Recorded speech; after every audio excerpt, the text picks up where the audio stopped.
Good morning and happy Monday.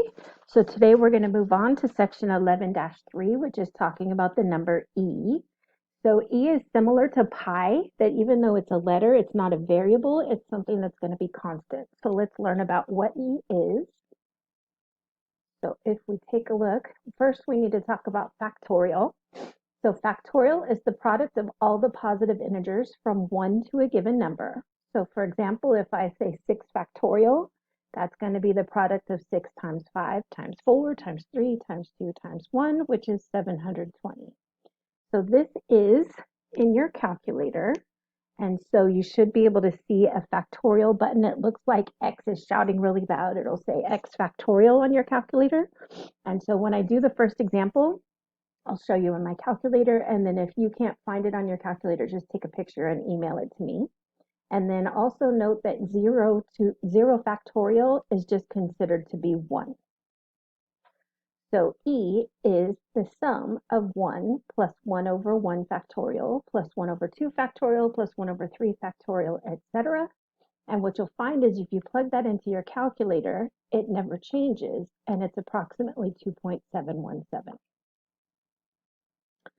So we have two new formulas that deal with E. And so first off is exponential growth and decay.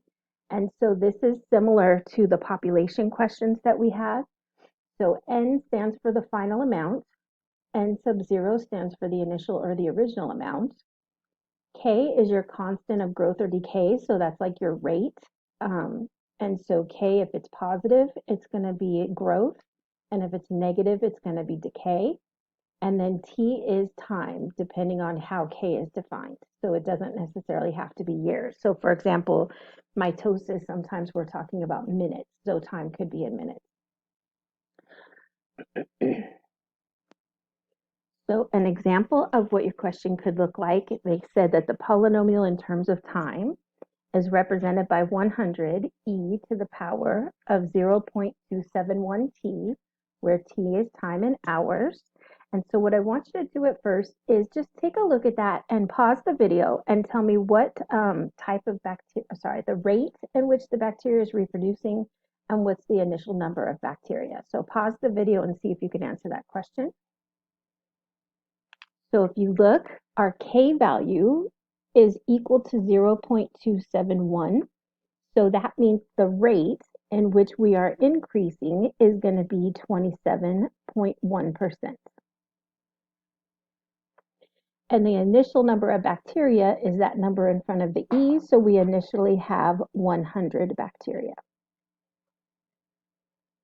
Okay, so then the next question is saying, what happens, like how many bacteria are we going to have after 5 hours? How many bacteria are we going to have after 10 hours, et cetera, et cetera. So this is interesting with the times that we're in. So we're going to go ahead and say P of 5 is going to be 100 e to the power of 2.71 times 5. And so in my calculator, I'm going to do 100, and then we're going to say times. And then you'll see this LN button right here. Let me do it with my red pen. You'll see this LN button right here. That stands for natural log. And right above natural log, I have e to the x power. So we're going to do the second button and then the natural log button. And now I have e to a particular power. And I want that power to be 0.271 times 5. Close the parentheses. And then when I press equals, we get 387, or we should round it up to 388 bacteria is how much we have. So in 5 hours, I go from having 100 bacteria to having 388 bacteria. So on this one, we're going to have 100 times e to the 0.271 times 10. And so in my calculator, I'm going to type in 100 times, and again, second and natural log, and then 0.271 times 10.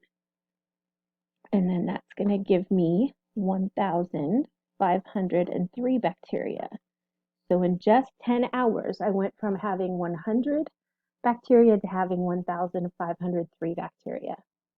So I want you to take a moment to pause the video and see if you can find the answer for P of 24 and P of 72. And remember on your phone, if you do the calculator function, if you turn your phone sideways, it does give you a scientific calculator, just in case you don't have one of these calculators at home. So go ahead and pause the video and see if you can answer those questions. All right, so take a moment to check your answers for E and F. So you'll notice after 24 hours, we end up with 66,781. And then for F, your calculator might have shown you something like this. So I have this decimal answer over here, and then I have this weird looking 10 over here. So that means that your calculator went into scientific notation.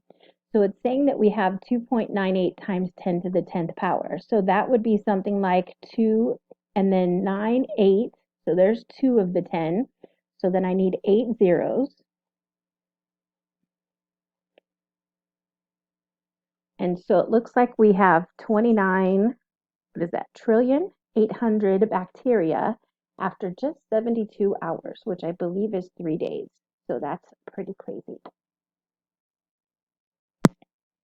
All right, so then the next one is going to be talking about interest compounded continuously. So in the previous section, we talked about compounded quarterly, talked about compounded daily, compounded yearly. This one is going to be compounded continuously. So we call it A equals PERT. And you'll notice it's pretty much the same formula, as the bacteria problem. So A is your final amount, just like it was in the previous problem. P is your principal or your initial amount, just like in the previous problem, N sub 0 was the original amount of bacteria. R is going to be your annual interest rate, and then T is going to be time, but this time because my interest rate is in years, it's annually, then my time is also going to be in years. So this problem says that Karen deposits $1,500 into savings, so that's going to be our principal amount. That earns 6.75% interest, so that's going to be talking about our rate. Compounded continuously tells us what formula we're going to use. And it says she plans to withdraw the money in 6 years, so that's going to be our time. And she wants to make a $2,500 down payment on a car. So the question is, will there be enough funds in Karen's account in 6 years to meet her goal? So reading this question, we have a principal amount of money of $1,500. We have a rate of 6.5%, so that's going to be 0.0675. And then my time is going to be 6 years. And we want to know, is my A going to be enough to give me a $2,500 down payment? So my amount is going to be 1,500 times E to the 0.675 times 6. So take a moment to put that into your calculator.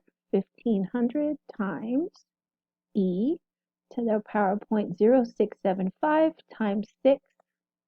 And we get $2,248.95. So again, that's not the question. The question is, did she make enough money to make the $2,500 down payment? And since this is less than $2,500, the answer is going to be no. She does not have enough money to be able to make that down payment. Okay. So with that in mind, pause the video for a moment and see if you can answer question A and question B. So A is asking about semi-annually versus continuously. So you notice everything is the same except for what formula we're going to use. All right, so in this first one, we're going to use the formula A is equal to P times 1 plus R over N to the NT, whereas continuously says we're going to use A is equal to PERT. So if that was giving you some trouble, go ahead and pause the video again and see if you can finish the problem. So in question A, we've got 1,250 times 1 plus, and then R is going to be 0.085 over N. So semi-annually means 2 times per year. So that means N is equal to 2, and then we're going to have the power of 2 times 3. So if we plug that into our calculator, I'm going to do 1250 times parentheses 1 plus 0.085 divided by 2, close that, to the power of 2 times 3, oops, let's put some parentheses there, 2 times 3, close that, and we get $1,604.59 would round up to 60 cents. And let's see how that compares to compounded continuously. So in this one, my principal is $1,250. My rate is going to be 0.085, and then my time is 3 years, so times 3 years. So 1250 times e to the power of 0.085 times 3, and that gives me $1,613.08. So you'll notice that if I compound continuously, that gives me more money than compounding semi-annually. And in the previous work that we did, you notice quarterly would give you more money than semi-annually, monthly gives you more than that, etc., etc. Okay? So we're going to have another problem similar to that. So take a moment and see if you could solve that problem. Pause the video.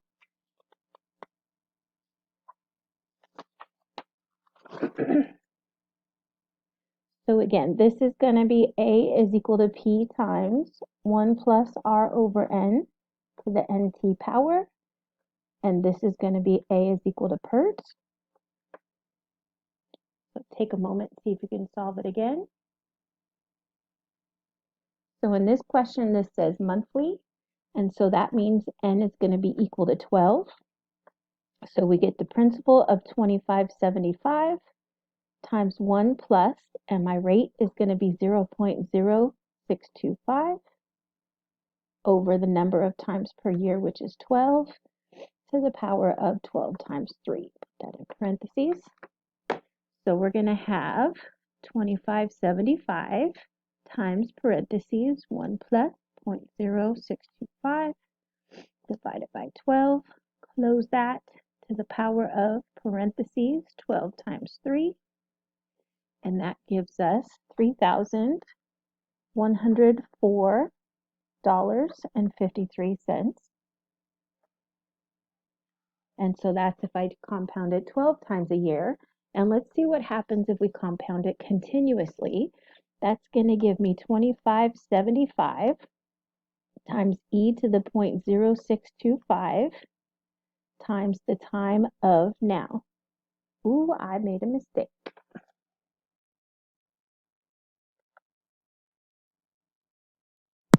Okay, so I just realized that I made a mistake because my time is 5 years and 3 months, so we need to fix that. So that's going to be 5 and 3/12 because there's 12 months in a year. So that's going to be 5.25 years. And so over here where this said 3, I've got to change that to 5.25, which means I've got to change my answer. So I apologize for that. So we're going to have 2575 times parentheses 1 plus 0.0625 divided by 12. Close that, to the power of parentheses 12 times 5.25. And now that gives me $3,571.99. Okay, so then coming over here, again, 5 years, 3 months is 5 and 3/12 because there's 12 months in a year. So I get 5.25. So this is times 5.25. So I'm going to have 2575 times e to the power of 0.0625 times 5.25, and that gives us 3575.03. So again, it's not by much, but you can see that you make about $4 or $3 more than compounded monthly. So the homework will be posted in the Google Classroom, and I hope you have a great Monday.